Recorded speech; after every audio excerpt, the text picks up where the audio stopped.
But this package, the only one who could sell this package, Pierre, is you, because you've probably been to Brussels and Grew probably up there.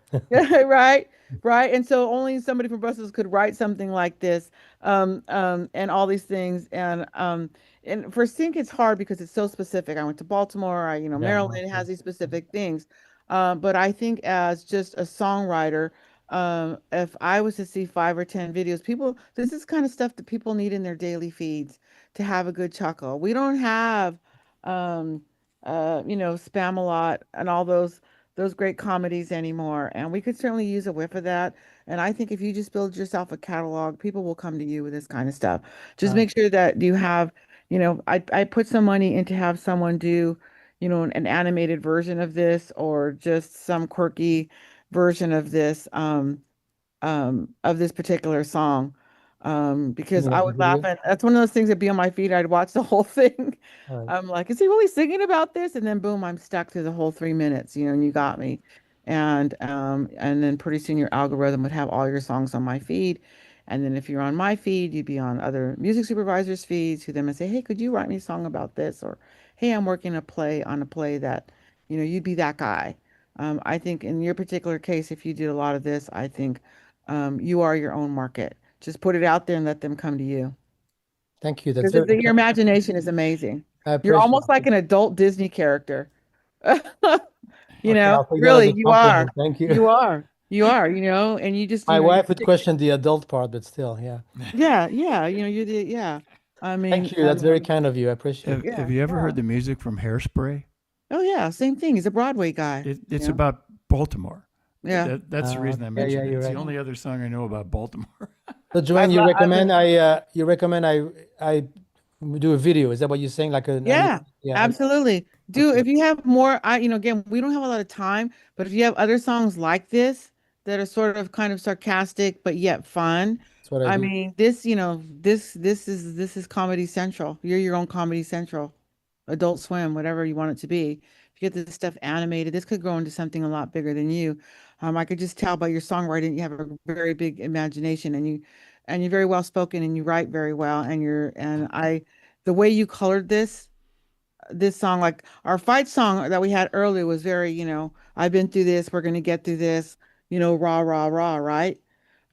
You're the complete opposite of that. You are, this is a day in my life, and this is who I am, and you're descriptive. And I had, you said you spilled something on your pants in the shape of Maryland. I mean, I lived in Maryland, so that's why I'm laughing. I lived in Hagerstown. So I'm just like, oh, that's so funny. That's really getting down to the nitty-gritty. So I imagine your other songs are, if you've got a whole series of songs like that, I mean, just put them out there, just get the right visuals to match. Thank you. Very And become your own brand. And within 2 years, I'm like, oh, I heard that guy's music. Now he's got his own series on Comedy Central, or he's doing a play in New York. You're that guy that if you continue to do something like this and be exactly who you are, that's going to really grow into something. Wow. You just Thank market you. yourself. Well, I'm blown away Absolutely. by that. I You're absolutely appreciate it. welcome. Yeah. And thank you for the chuckle. That was fun. We had a lot of dark songs, so that was really cute. I'm balanced again. Okay, next up Awesome. we have Vincent Harris. This is called Misconnection. Connections. Hey, Vincent. Hey guys. Well, I guess a little bit about this one. I wrote it about a month ago. And I'll make a long story short. I was out at the club and I met a girl in line with my friend. And I don't know, I kind of got to thinking basically the way that the night went was we met, we were doing pretty good, talking back and forth in line. We go inside. The night kind of changes a little bit. And then I said to my friend at some point, I was like, hey, can you try to get her back over here with us so we can start talking to her again? And we did. And then we exchanged phone numbers and I reached out to her and I don't know, it just kind of fell off. And I thought maybe it was going to be something that kind of didn't. And I was like, I remember when I was talking to her on the phone, I was like, man, I must have said something wrong. I don't know what I did wrong. And then I started thinking about it and thinking about it. And then as usual for me, when I write songs, this is how this happens. And so I just started writing the song. And there's a couple, my favorite part in the song is there's like the little bridge part I made, and we probably won't get to it because of time, but there's like a little, I mean, like what I call the wedding sequence of overthinking. That's part of the bridge. So yeah, this is Misconnections. So Oh, I love the song title now that I've heard the story. All right, let's hear it. yeah.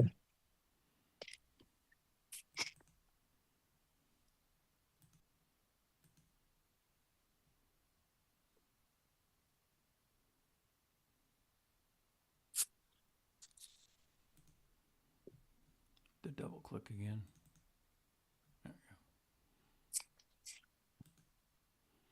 Misconnections, misdirection. Why am I stuck in mixed affections? Don't give in, don't give out. Say it in my head, don't say it out loud. Can't give in, can't pretend. Play it cool at the moment and be yourself, yeah, that's the line. Is this version really mine? Misconnections, misdirection. Why am I stuck in mixed affections? Don't give in, don't give out. Say it in my head, don't say it out loud. I don't know what I should say. Can't let my heart give it away. Used to be a social person, now I struggle with a comfortable version. I love it. I love the music. I love the story. I'm kind of glad it didn't happen because now we have this song. Yeah, right. Sometimes it Yeah. goes that way. Yeah. Is that's you singing? Yeah. On the first verse and the second verse? That the whole song's me. Yeah. Because the first verse I heard it, and the second verse your voice sounded a little bit different. How did you produce Yeah. this?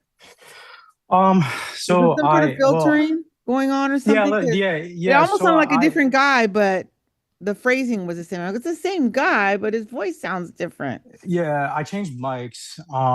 So I don't know if you can Oh, see my see, I heard place. that.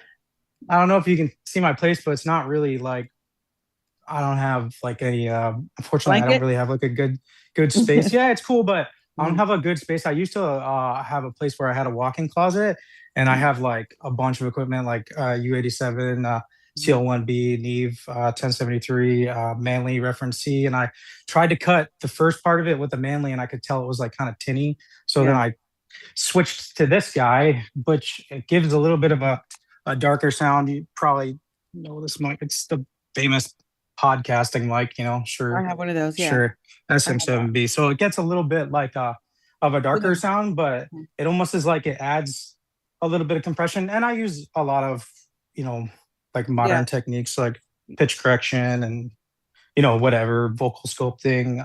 So do you just want to be careful know, though, because I could hear it's not that I prefer one mic over the other, it's that they were different.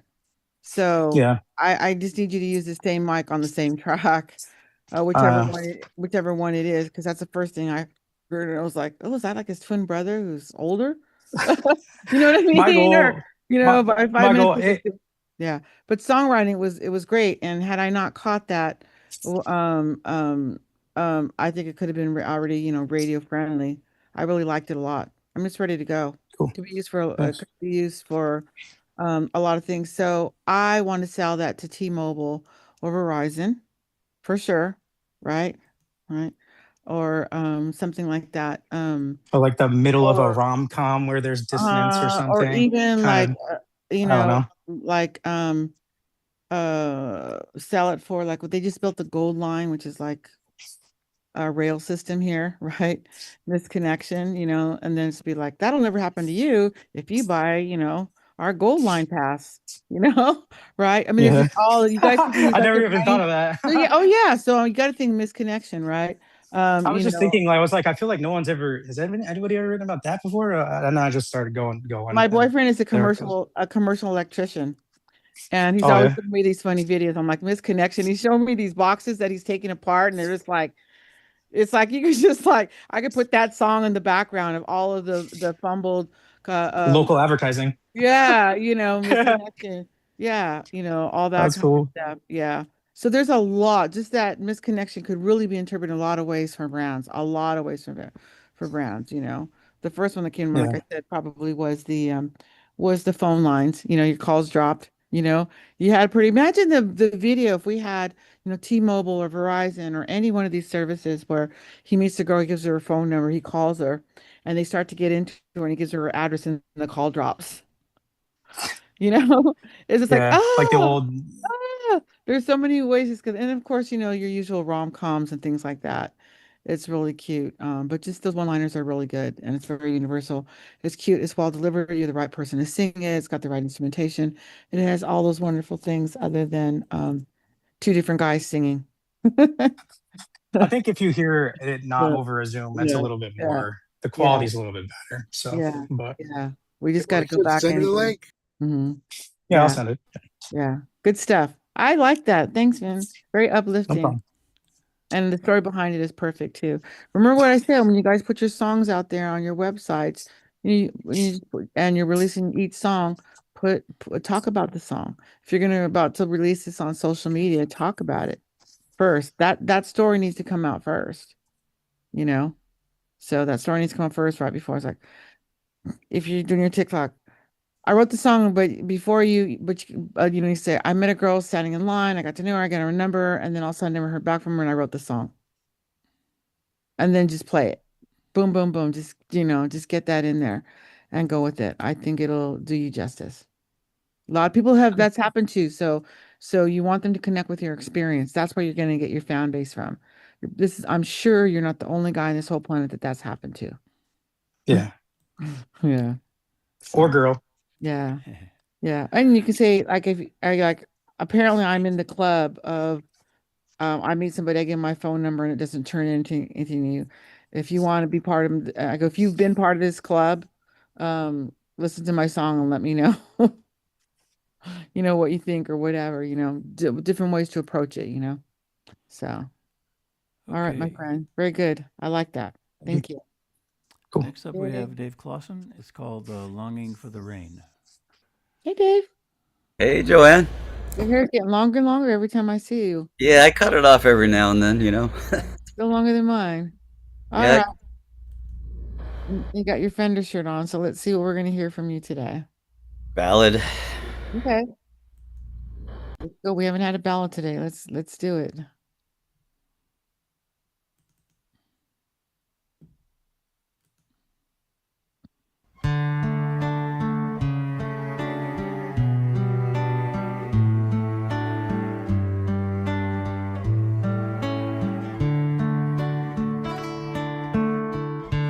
Dust rising with every step on this thirsty plot of land. That's all my eyes can see, no matter where I stand. Praying for rain to bring new life again, heal this scarred terrain.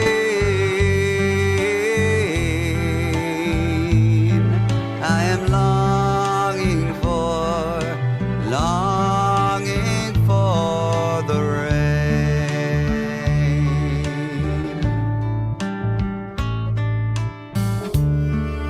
It's been this way for way too long. I yearn for the touch of spring.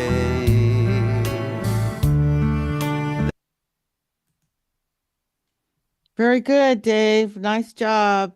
Thanks, Joanne. Yeah. And now, I don't know what I was talking about before. You're doing the opposite. You're singing and holding the songs and nice and saying rain instead of rain. It's not chopped. And so I like that. Your singing has really come a long way. So kudos to you on that. The instrumentation, I didn't think supported you vocally. It could have been better.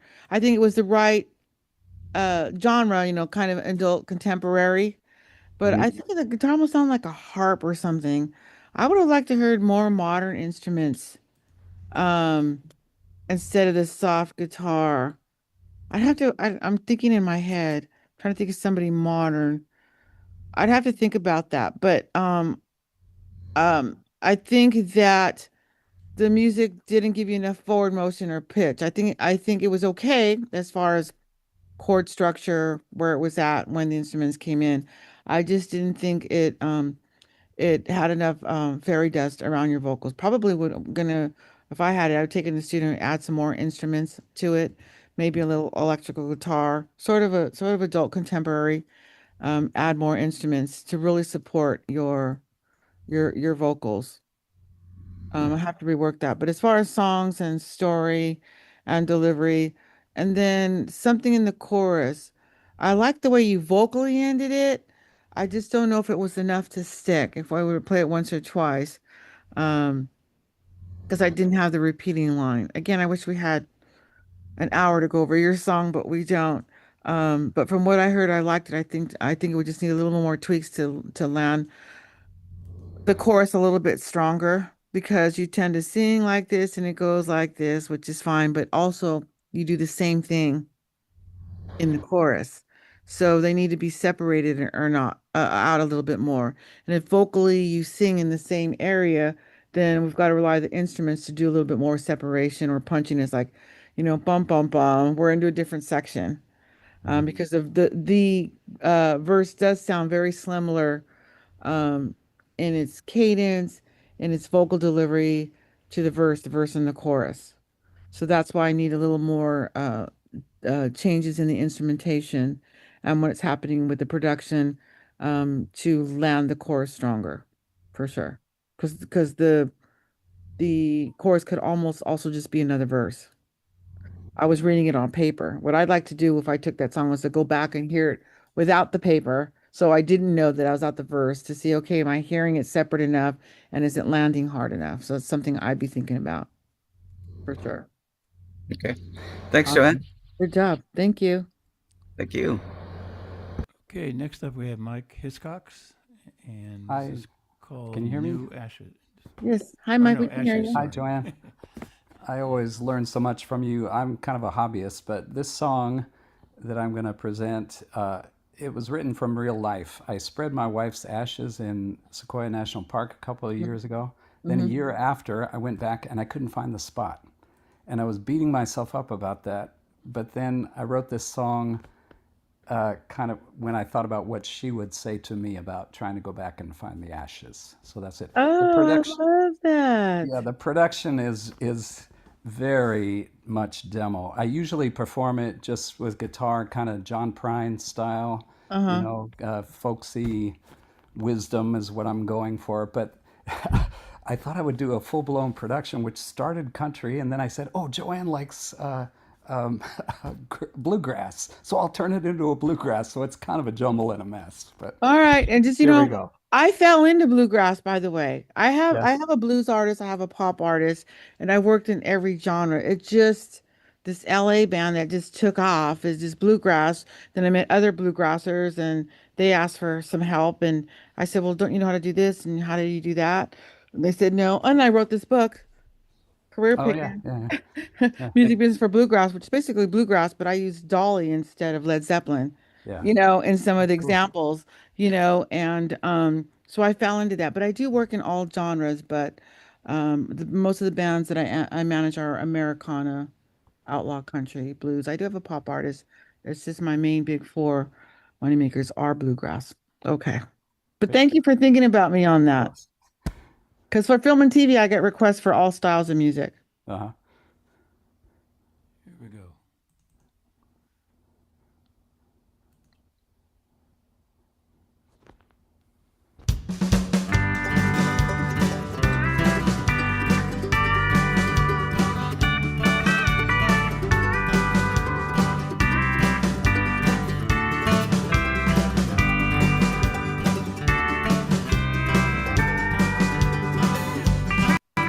Have 'em scoop up my ashes once the fire burns out. Put 'em in a cardboard box. Then scatter all my ashes on a mountaintop. All around the trees and the rocks. All around the trees and the rocks. Ashes to ashes and dust to dust. Let 'em fertilize the grass and the ferns. Better in the dirt than sitting on a shelf in a $350 urn. In a $350 urn. 'Cause once I'm gone, I hope that you'll move on. You know it hurts me to think of you alone. You and me know we weren't meant to be, and the memories that we made will linger on. So scatter all my ashes in a spot that's nice. Let them vanish with the wind and the rain. Then think God, that's embarrassing. That's hilarious. All right. So it's really fun. Now I'm glad you told me the story. And I like that it's fast and upbeat tempo. So Yeah. here's what I would do with this song to make it work for me. First of all, the chorus is as linger on. It doesn't resolve. So I Yeah. got to get that last line somehow resolved for me so that it sticks. Also, you have repeating lines on the first verse and the second. I would just do it once. It's really in the chorus that you should have a repeating line. So I would fix that issue that I'm having. Okay, let's talk about country and let's talk about bluegrass. Okay, so the dobro was the twang and the drum beats were country. That's Yeah. it. I think it sounded like mandolin and the Well, fast kind of yeah. picking thing is Yeah. bluegrass. So you have half of one and half of the other. So it needs to either go all country or all bluegrass. I think it works for bluegrass. So bluegrass. So are there drums in bluegrass? No. No, Yeah. no. No. I mean, That's I'm not why saying it's never happened before, Yeah. but yeah, so an upright bass track would have been fine with that. Yeah. Um and then some guitar with a little flat picking in between. So where you had was it a lap steel or a dobro? It was a lap steel. Yeah. So with the lap steel should have just been a mandolin, then you would have had a bluegrass, or vice Yeah. versa. You keep the drums and keep that, but then get rid of the mandolin. I thought it was like a light mandolin or something. Well, those were both because my guitar chops are very limited. For the demo, those were the mandolin and the lap steel were band in a box. Everything else I played. Yeah. And if this would be turned into bluegrass, where we drop that second repeating line, unless you did like an "Oh Brother, Where Art Thou" or Yeah.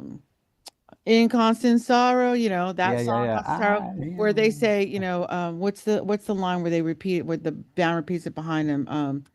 Yeah.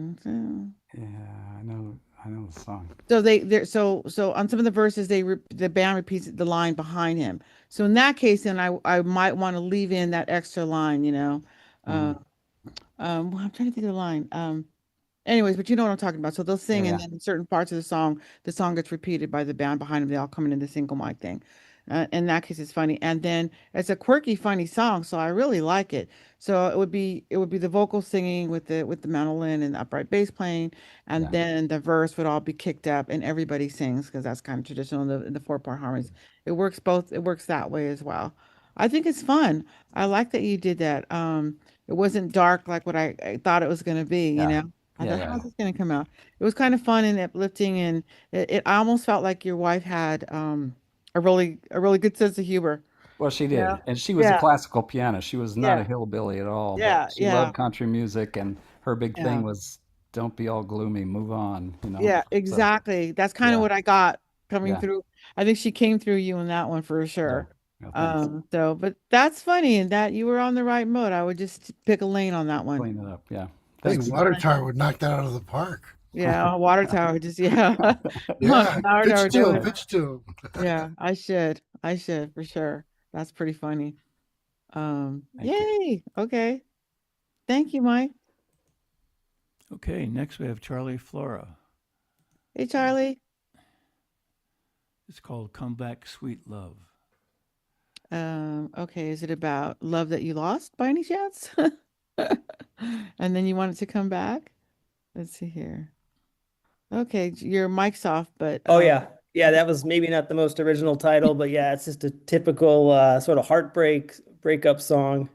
It's something that it's nothing I wrote for sync or soundtrack, but it's something that happened to me, and I just been kind of playing it over the years. I played it, I met Jimmy at Cool Axe. I played it at a few local spots in LA. So it's been fun process to get it on tape, and I'd be curious to see what you guys think about it.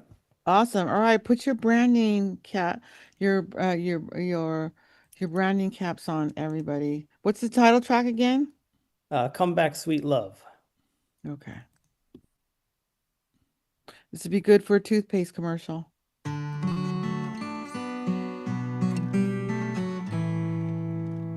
When I was young, when I always led to you, yeah, until we grown older, until we broke into. Why don't you come back, my baby? Why don't you come home?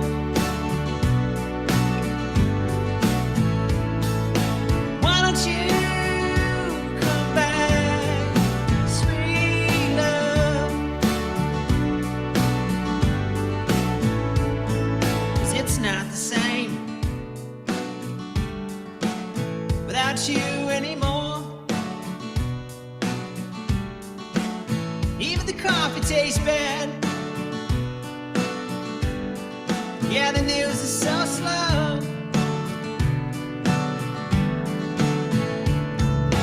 Won't you come back, my baby?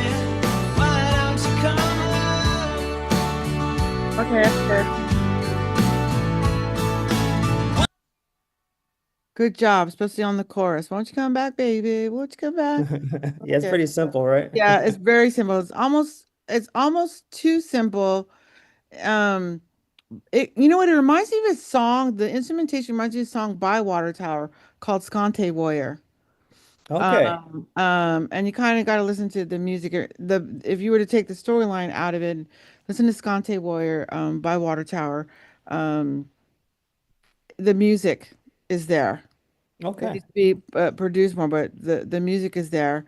And then the storyline, probably as a short and simple cut, would work for a commercial or what they call a stinger sometimes, like bum bum bum in between commercials, whatever. Won't you come back, baby, baby? Won't you come back? Whatever. That could be a restaurant, right? Come back for our meal. It All could right. be like Yeah. a short thing. Won't you come back, baby? It's like, a toothpaste commercial. You give her a kiss, then she walks away, and then the song All comes right. on, and then she's with another guy. But that's because he's used some toothpaste, whatever, something like that. There's so many multiple uses, but it would be like a short snippet of that version. It would have to be fully produced and, more broadcast quality. I did notice one thing in here that's common. I hadn't seen it earlier, but usually in most of these songwriting evaluations, it'll come up every now and then. Um, we've already talked about pitch issues. I didn't have this is something we haven't talked about. We talked about cadence, right? We talked about when it's important to use a metronome. Here's something else that we haven't touched base on. I call it word stuffing. When you're trying to put much in a short frame, I'm trying to get all these words into this little phrase, you know.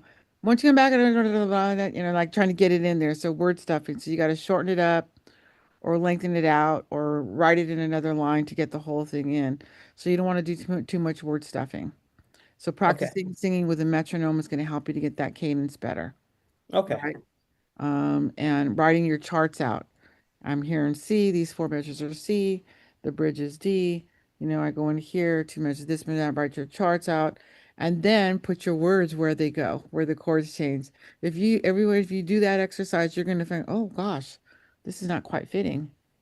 How can I get all these words into this particular measure? So, word stuffing. It's a common issue in songwriting.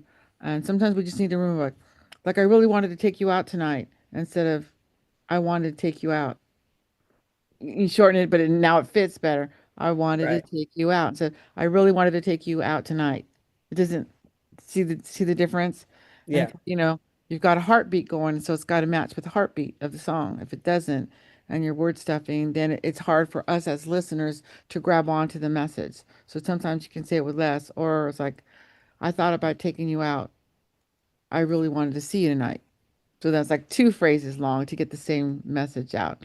So whatever your message is, make sure that it also fits in the time signature, right? Yeah. Imagine that, you have a conductor and he's got to tell us when the strings to come in and when the horns to come in. And so he's following your words. right? So Yeah. he's gonna swing it wrong if the cadence is off, and then it's gonna sound all jumbled. So, you can think on a grand scope or a smaller scope, but cadence is real important. Word stuffing is real important. Messaging is real important. It's very simple. I think for me, for like a radio hit, and that it needs to be a lot more in depth. What color of dress was she wearing? What color are her eyes? What was it that you liked about her? We know you wanted her to come back, but tell us why. Mm. Because she smelled like roses and, do you know what I'm saying? Tell us why, Yeah, yeah. Make us miss her too. Yeah, I, exactly. I, Yeah. I can't connect with just come back, baby, come back, Mm. You know what I mean? Okay. I Yeah, yeah. want to know a little bit more. So as a song to put out on radio, I need a song more developed. As for film and TV with better production and that simplicity, we could pull out a 15 or 30-second version of that and get that, have multiple uses on something like that. If it was better produced. So there we go with branding ideas and things like that. I Hope was, it'll. All right, great. I was thinking McRib. I didn't want to say that. Yeah. There's a lot of things, I think it's the VW. They just came out with the vans again from the Yeah, 70s or 60s, right? yeah. Yeah, yeah. It's a comeback thing, or something you miss, like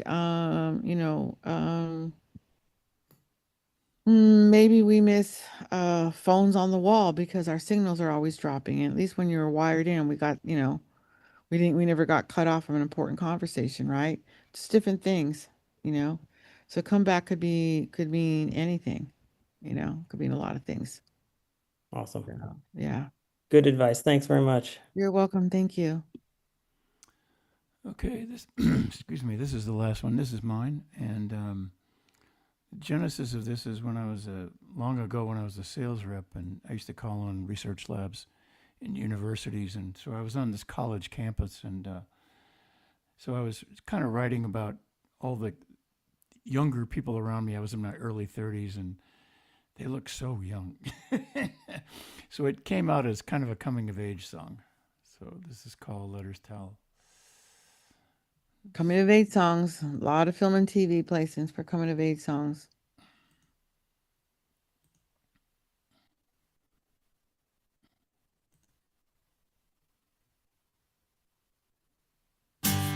It's the first week of classes. The fall is feeling cool. Will her heart be returning? Or am I just a fool? Letters tell of a love so strong. I'd like so much to carry on. Walking quickly to her new address. My heart is pounding. Will she care less? It's the first week of classes. As she comes down to the door. Okay, good. Will her look? Good. So very, very good job on that. Definitely teenage angst. I would want for film and TV to have a little bit more descriptive words like I'm just a block from her house. Like this just giving me more anxiety than just I forgot the line that you used, like I'm one more block to her house or I'm almost at her house. Walking Also, quickly to her new address. Yeah. yeah, and quickly to her new address, like it doesn't it's just like, instead of saying that, I said maybe she just moved in on the block. That's another way of saying it's new. A little bit more descriptive for me. It's very teenage angst. I really like this stuff. We get a lot of calls. However, your voice doesn't sound like a young teenager.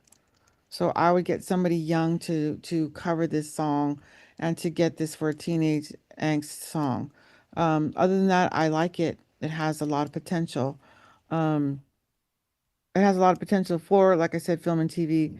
More descriptive, not necessarily specific. Like I almost got to her house that was pink with the red flowers on, or the red roses. So it doesn't have to be too specific because then you might lose the placement for the film and TV. But a little more connected to, it's almost like you're telling the story from a narrator point of view, I want it to be a little bit more personal. You know, like Okay. my hands were nervous. Should I grab her hand? You know, I want to hear more of a human connection on that.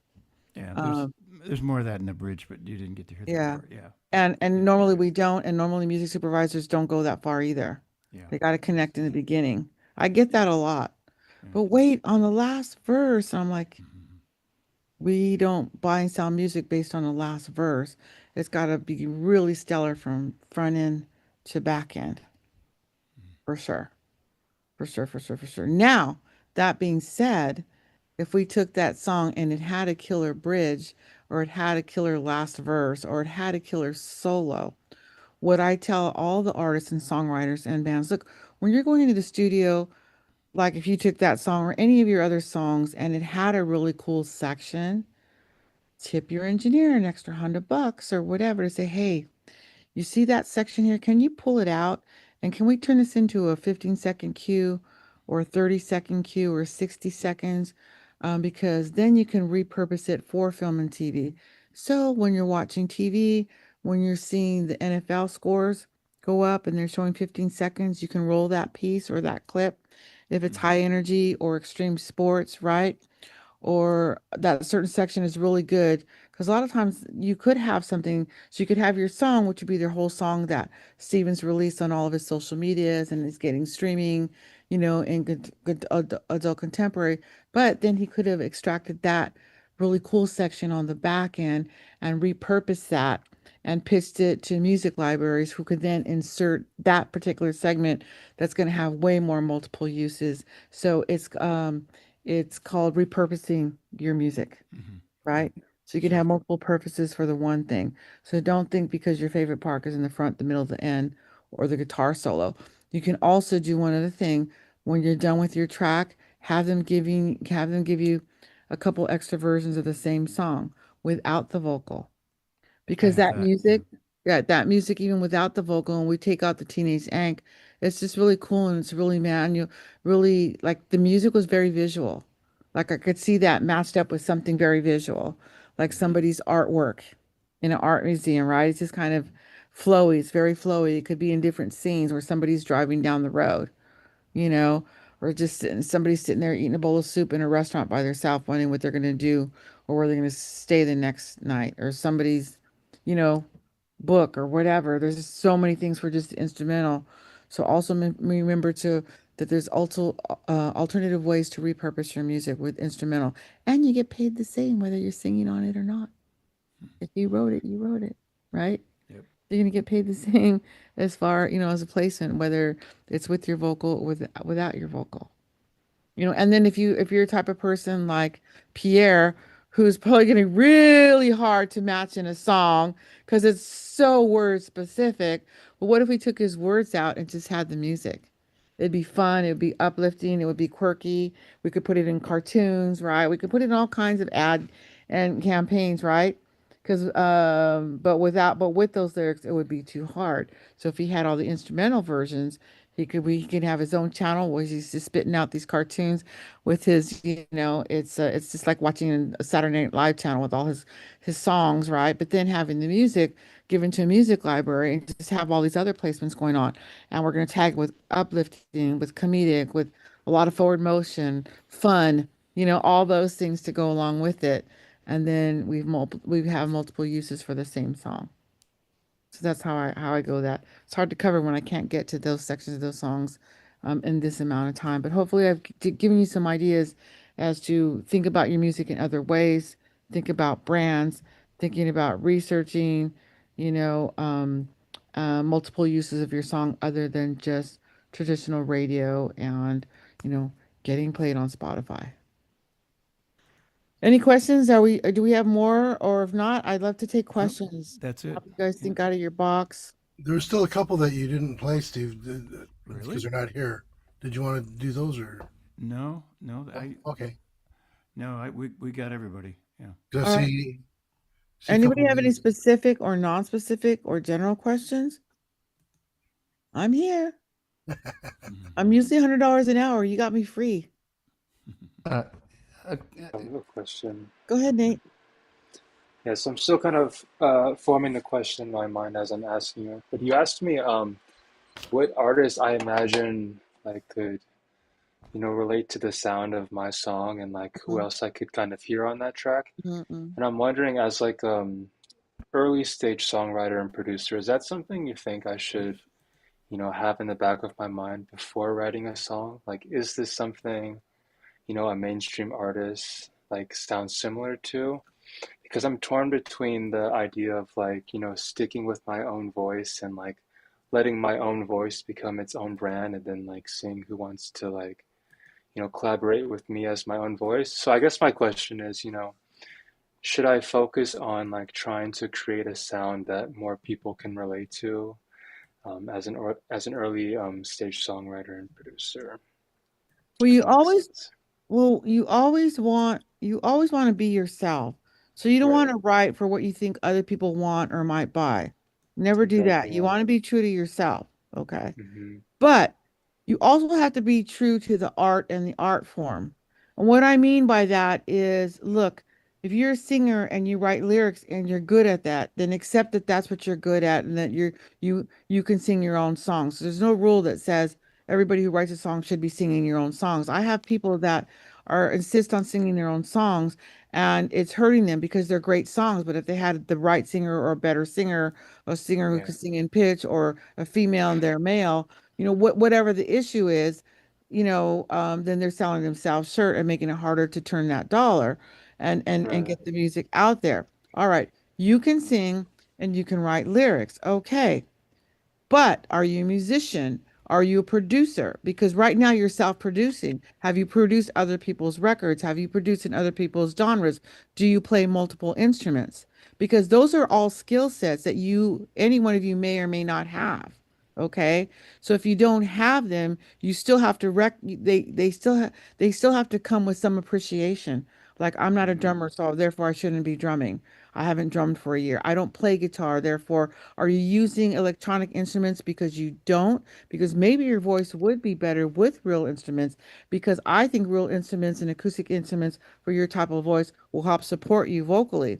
But I don't want to change who you are. If you're into synth Okay. pop, are you into it because you listen to a lot of synth pop and you think that's where you're at? Then I'm not going to change that about you. That's just you. But then you need to work on listen to a lot of other synth pop writers, find out are they producing this? Do they have a collaborator? Right? Or go out Hmm. and learn the instruments. I had one girl who would write really pretty lyrics, had no cadence, and would insist on singing her own songs. I'm like, look, if you want to sing your own songs, you have an okay voice. You can use some tools to teach you how to sing in pitch. But what I Hmm. can't teach you is cadence. So I made her take a class on ukulele and play with a metronome. Game changer Right. after a year. And then she started collaborating with other people singing her songs. So now, after a few years, she's getting her lyrics licensed into film and TV because she's not singing her own songs or she's collaborating, right, using auto tune to fix whatever pitch issues she has. But because she started playing ukulele, she's like, you're right, I can't get my voice to sing with cadence. So then she Hmm. collaborated with a guitar player.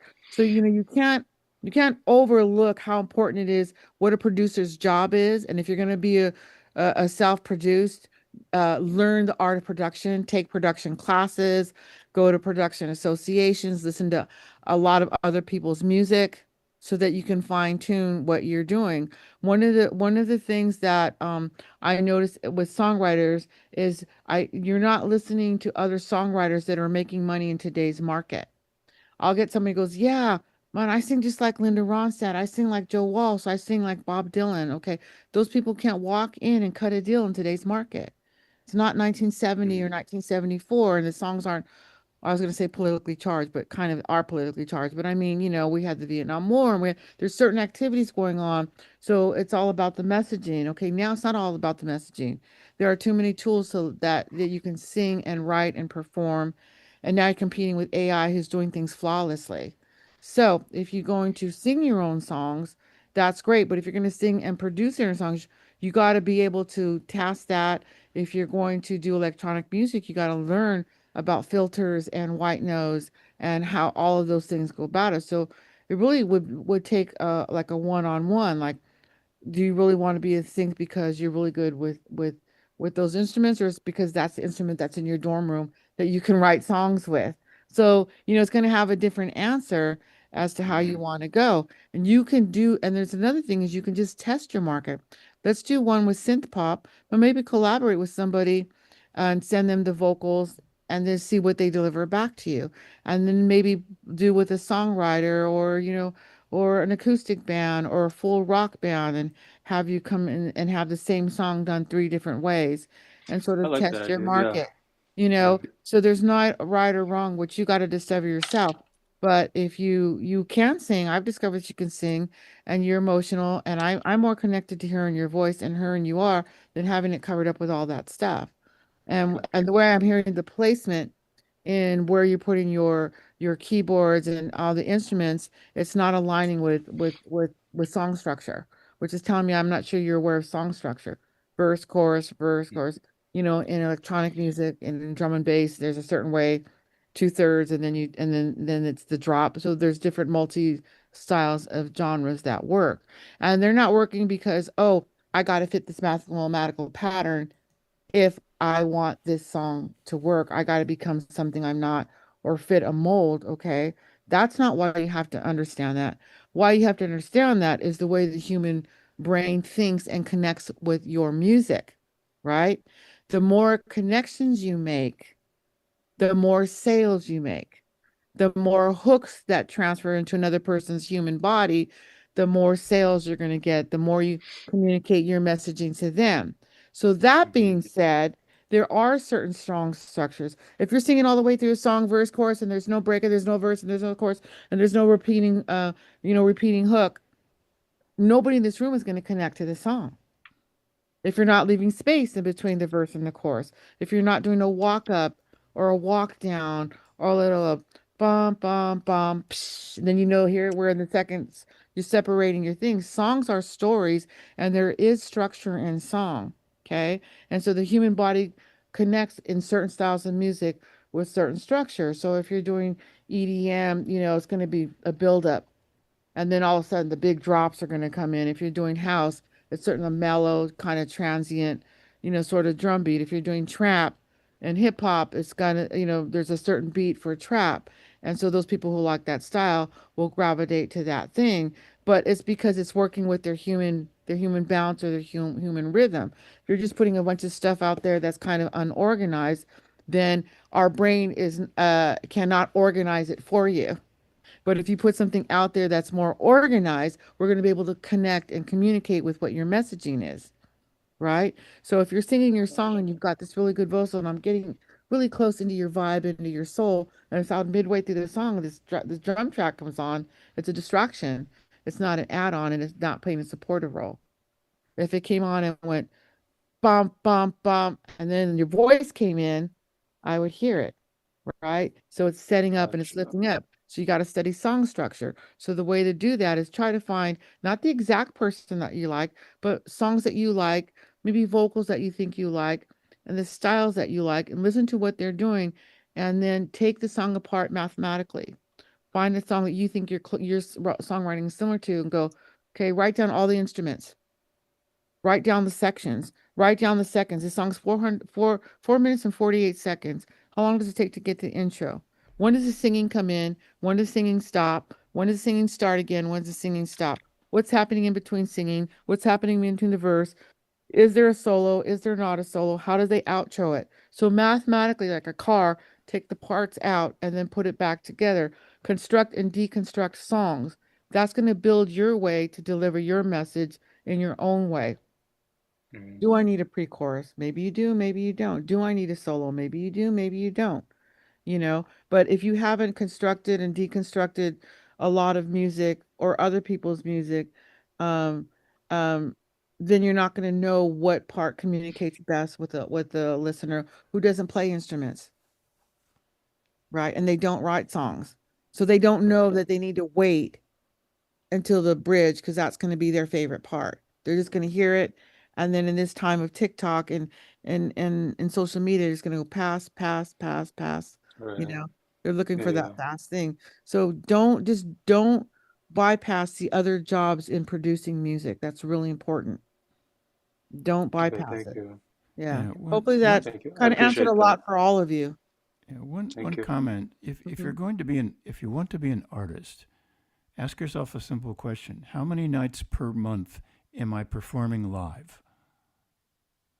If the answer is less than 5, you got a long way to go, because there's an old expression a cousin of mine once told me. He said, "The world will let you know," and you got to get out and stand up in front of people and play live, and you'll change a lot of things very quickly if you do that, and you'll find your own space very quickly if you do that. Yeah. Mm-hmm. He's right. You're right. You're right. And live could be at Christmas time in front of your family and do 3 songs and stop in the middle of the song and say, raise your hand if you can hum the melody back. Raise your hand if you can remember any line. Hopefully they're remembering the chorus, and hopefully they're remembering a melodic hook or lyrical hook in your song.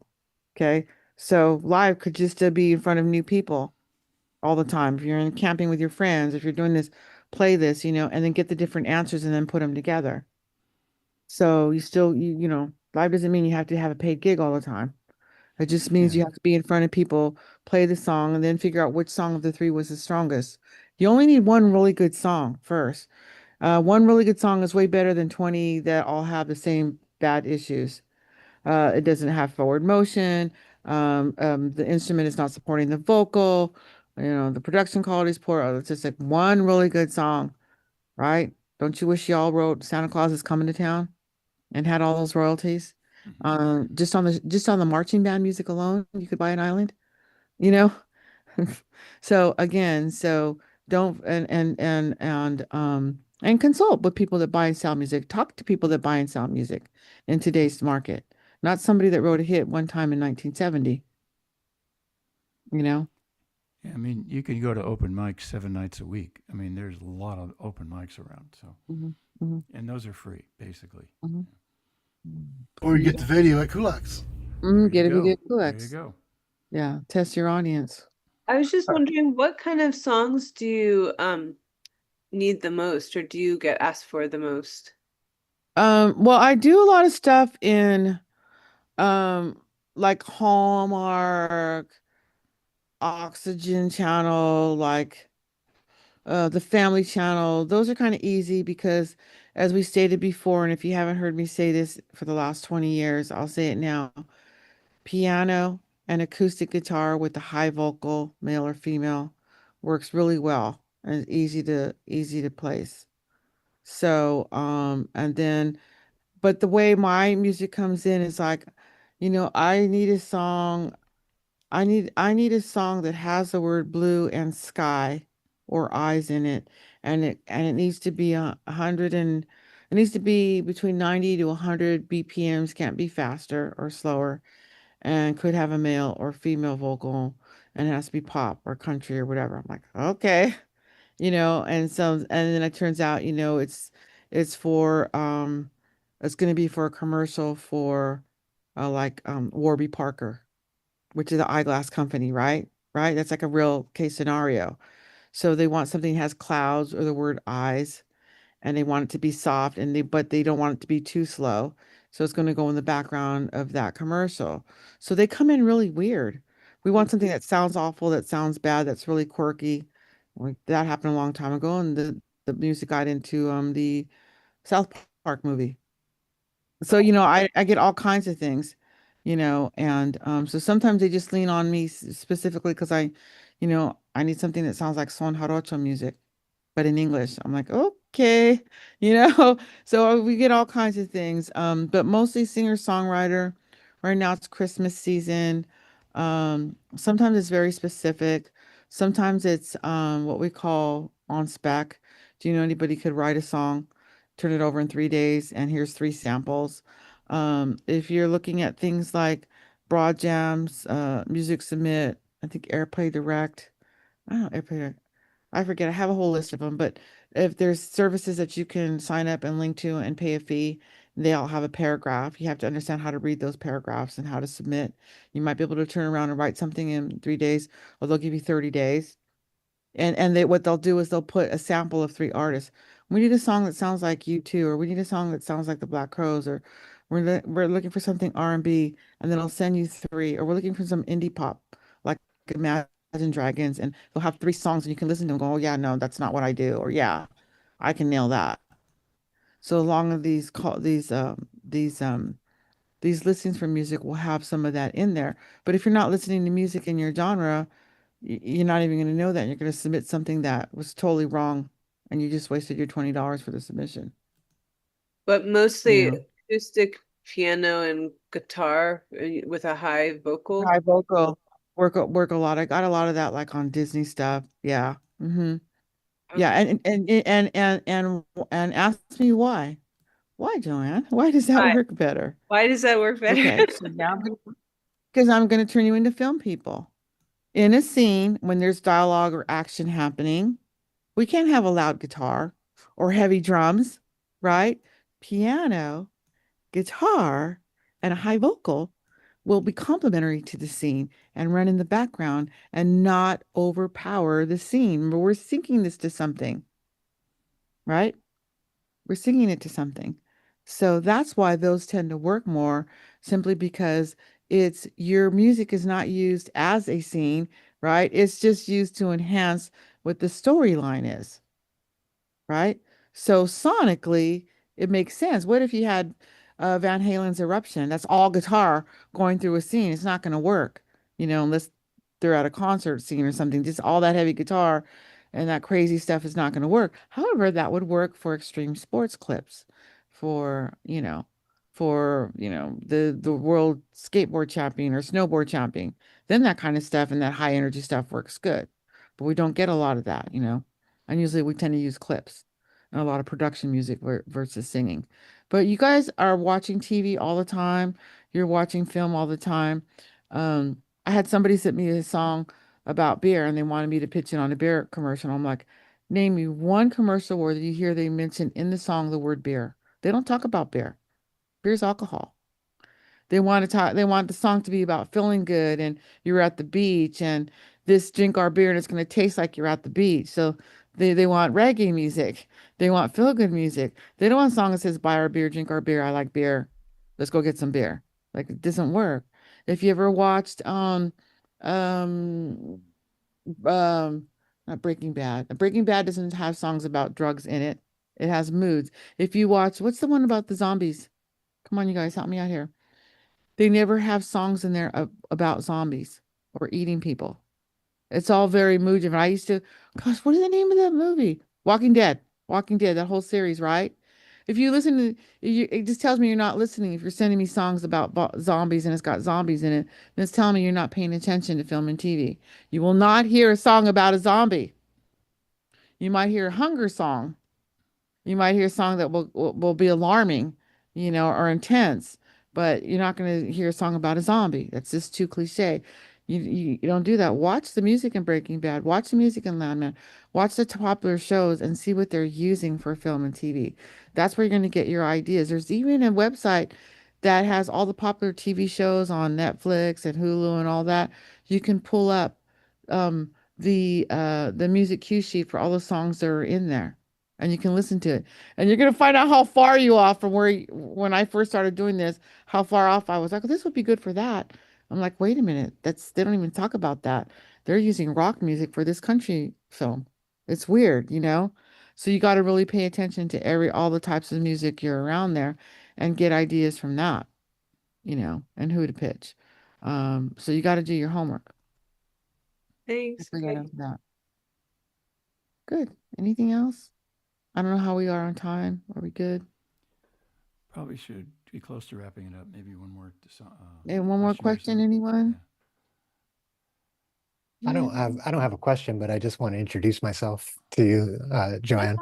Hey there. I actually should have probably put something in tonight just because I have a bunch of funny comedic type stuff. But I have a client who we've specifically been working on music with in mind of doing sync work with it and stuff. And so I like to write like things for car commercials and stuff like that, just like really cool song. But I just want to introduce myself because I feel like at some point we might get you for an hour, consult with us or whatever and chat with Let me you know. further. Okay. So I'm gonna tell you something because I have experience with car with cars and car commercials and things like that.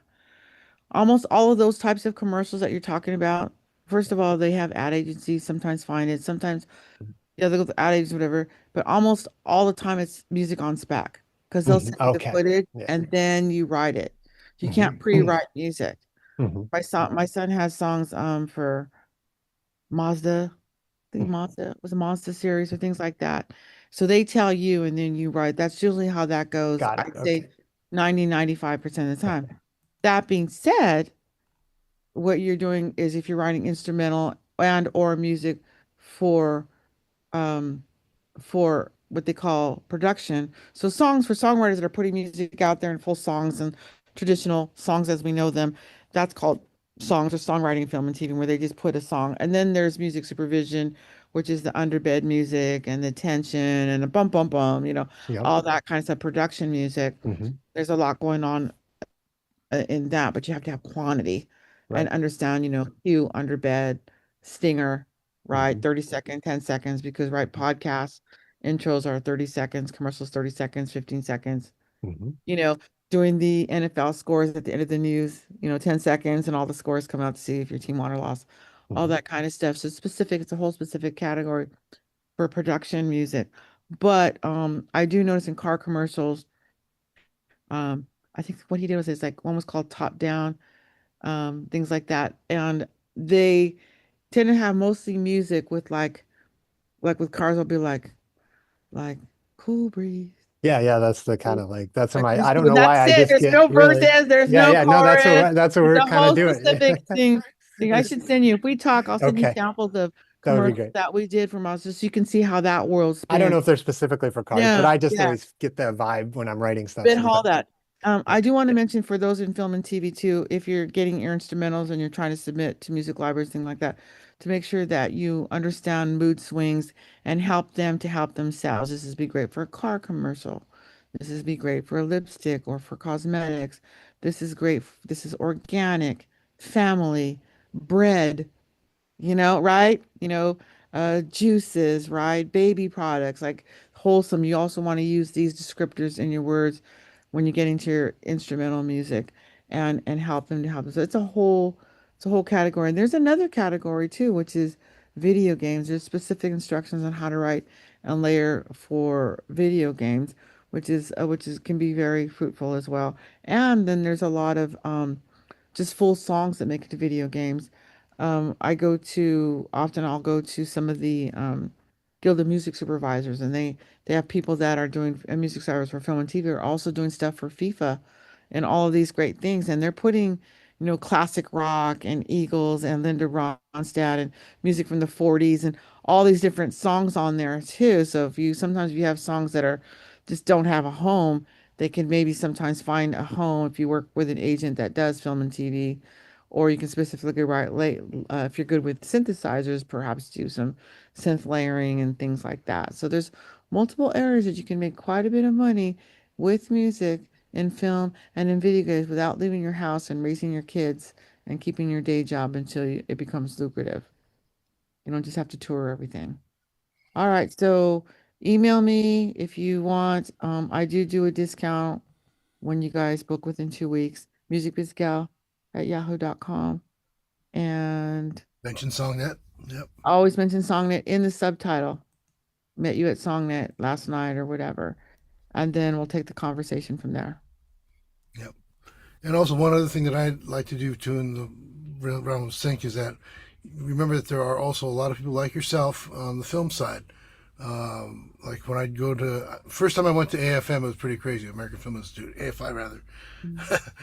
Everybody was talking about their film, and I said, "So what do you do, Jimmy?" And I said, "I'm a musician." And all of a sudden, I was literally the rock star in the room because everybody needed music, and there were no musicians there. So, don't wait for the movie. A lot of times people say, yeah, I'm pitching to this and that. I said, well, don't pitch for it. Write the damn thing. They'll actually write. That's what music videos are all about. The music video is written about, or for that music. So there are all kinds of opportunities, and there are film students and stuff that would be happy to work with you on that kind of a thing. Film schools. We've used film schools on some Yep. major projects. We did a documentary on somebody that built a guitar, and so went to the film school, and so this person was of notoriety, and so they did a whole documentary. So it was a great cast of films about somebody that was well known Yeah. in the industry. And so we just because we asked the film school, hey, would you be interested in a documentary? This guy has some notoriety and whatever. Like, yeah, sure. Teacher's like, yeah, we need more of these kinds of projects. So think outside the box. Figure out what issues you're having, okay? And figure out what you need and then figure out your workaround. Okay, I don't have any money. I can't hire a film crew. Okay, what's the next best thing? Ah, I need a haircut. I can't afford Beverly Hills haircut, but I can go to the local community college that has a haircutting program and pay half the price to have some student teacher do it, right? Things like that. There are workarounds to everything, but identify your problem that you're having with your music, which is songwriting, maybe collaborate, or just better production, or I need to learn to be a better producer or hire a producer. People there are people a lot of affordables. You can get somebody for $100 an hour nowadays, you know, to do whatever task. I have a guy I use for drums.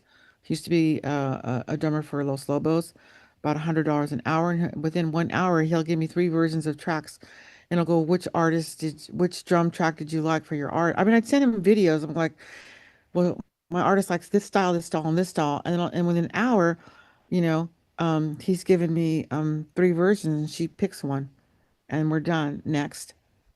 Things like that can be done. A lot of these famous artists do this type of work for hour stuff when they're home and in between touring. You know, they like it. So, all right. Anybody need help? You know how to reach me, musicbizgal@yahoo.com or musicbizgal.com. Thank you. I always have to thank you because I'm not the songwriter and it's not my music. So without you guys serving up your dishes of music to me, I have nothing to sell and I have no restaurant open. So thank you for sharing your music and your songs and for allowing me to do what I do. I appreciate each and every one of you for sharing your music. And thank you so much, Joanne. We appreciate it. And we'll see you around, I'm sure, different places. And of course, we'll see you beginning Absolutely. of next year. All right. And again, we're going to be having our showcase open mic kind of thing in 2 weeks, right? Yep, 2 weeks from tonight. So make sure you email Steve to reserve a spot if you can. And we'll see you guys then. And I'll also mention our next guest speaker at that time. So till then, have a good one. Good night. Good night, everybody.